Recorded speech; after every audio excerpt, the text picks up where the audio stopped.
Doctor Nayak. ମୁଁ ଅନୁଗୁଳ ଜିଲ୍ଲା Parala block Khamar ଥାନା ଇଞ୍ଜିଳି ପଞ୍ଚାୟତ ତିଳିବସି ଗ୍ରାମରୁ ଆସିଛି। ମୋ ହଜବେଣ୍ଡ ବାଇକ୍ରେ ଆସୁଥିଲେ, ବାଇକ୍ରୁ ପଡ଼ି ତାଙ୍କ ଦେହ ଖରାପ ହେଇଥିଲା। ତାପରେ ଆମେ ହାଇଟେକ୍ ମେଡ଼ିକାଲ ଆସିଲୁ। ଶୁଭ୍ରାଂଶୁ ଶେଖର ସାର୍ଙ୍କୁ ଆମେ ଦେଖେଇଲୁ। ତାପରେ ସାର୍ ଅପରେସନ୍ କଲେ। ଅପରେସନ୍ ପରେ ଗୋଟେ ମାସ 2 ମାସ ପରେ ମୁଁ ଚାଲିଛି। ମୋ ସ୍ୱାମୀ ଚାଲିବେ ବୋଲି ଆମେ ଆଶା କରିନଥିଲୁ। ସାର୍ଙ୍କୁ ଏତିକି ଧନ୍ୟବାଦ ଦେବା କଥା। ସାର୍ ମୋ ସ୍ୱାମୀର ଜୀବନ ବଞ୍ଚେଇ ଆଜି ମୋ ସ୍ୱାମୀ ଚାଲି ପାରୁଛନ୍ତି, ବସି ପାରୁନଥିଲେ ବସି ପାରୁଛନ୍ତି, ଖାଇ ପାରୁଛନ୍ତି। ସେ ନିଜେ ସବୁ ଭଲ ହେଉଛି। ସାର୍ଙ୍କୁ ମୋର ଧନ୍ୟବାଦ।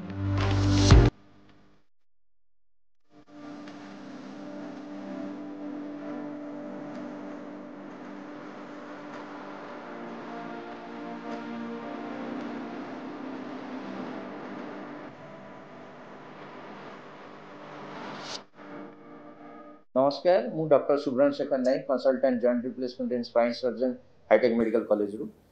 आज आम पाखे जड़े पेसेंट अच्छा देखिपे अनुगुल आसछंती 2 मास आगु सी आम पाखक आसले जो गोटे सीवियर रोड ट्राफिक एक्सीडेंट होगा फल हाथ गोड़ आ टोटाली चलू ना। इवेन सी परिश्रम भी जानी पार नथिले परीक्षा करने लगुला।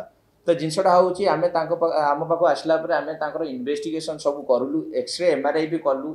एमआरआई रे जना पड़ा मेरुदंड हाड़र बेकर जो हाड़र C5 C6 लेवल हाड़ चापी होगी डिस्कटा खसी जाइए।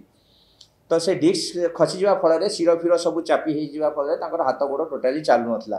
तो बहुत क्रिटिकल सर्जरी गोटे आम प्लान कलु जो थे कि पूरा से जो डिस्क को बाहर कलु, ऑपरेशन करी से पूरा शिर फिर को चारिआडे फ्री कलु। तो भीतर गोटे केज गोटे दिखाई, केज आ स्क्रू मध्यम धराई से ऑपरेशन मिनिमम 3-4 घंटा ऊपर लगी आउ से पेशेंट आज रिजल्ट पाई। आज से निज पादरे भी चलिए आसी पार जो बाउल ब्लाडर जोटा आम कहूँ परीक्षा कर से भी एवं जापर निजे कर विदाउट सपोर्ट भी से चलुँच।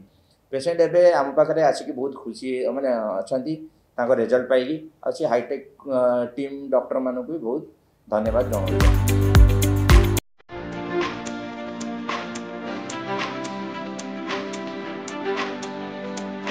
सार ऑपरेशन सक्सेसफुल होती।